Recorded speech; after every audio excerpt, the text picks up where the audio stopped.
हुकूमत की कामयाबी की मुनफरिद दास्तान। जी हाँ, गुज़िश्ता 14 माह में हुकूमत ने कामयाबी के झंडे गाड़ दिए हैं। हुकूमत कामयाब हुई है कारोबार तबाह करने में, लोगों को बेरोजगार करने में, महंगाई बढ़ाने में, पेट्रोल, बिजली और गैस के नर्क के होशरुबा इजाफे में, ज़राअत तबाह करने में। हुकूमत कामयाब हुई है नाकाम खारजा पॉलिसी में, 70 साल में पहली दफा कश्मीर पर भारत का कब्जा करवाने में, पाकिस्तान की तारीख में सबसे ज्यादा कर्जे लेने में, टैक्सेस की शरह के बेपनाह इजाफे में, अद्वियात की कीमतों में नाकाबिले यकीन हद तक बढ़ोतरी करने में।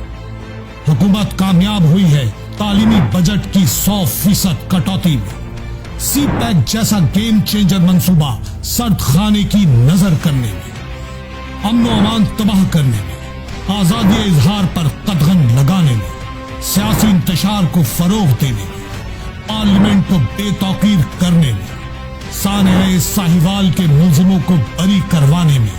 हुकूमत कामयाब हुई है, जी हाँ, वजीर आजम हाउस को यूनिवर्सिटी और गवर्नर हाउस को लाइब्रेरी ना बनाने में।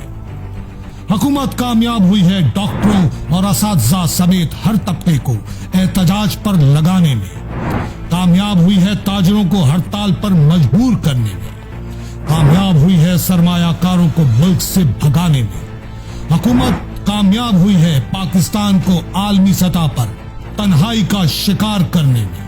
हुकूमत कामयाब हुई है तजावुजात गिराने के नाम पर लोगों को बेघर करने में, बीआरटी के नाम पर पेशावर को खंडरात का शहर बनाने में, 50 लाख घरों का झूठा ख्वाब दिखाने में, 1 करोड़ नौकरियों के झूठे दावे करने में।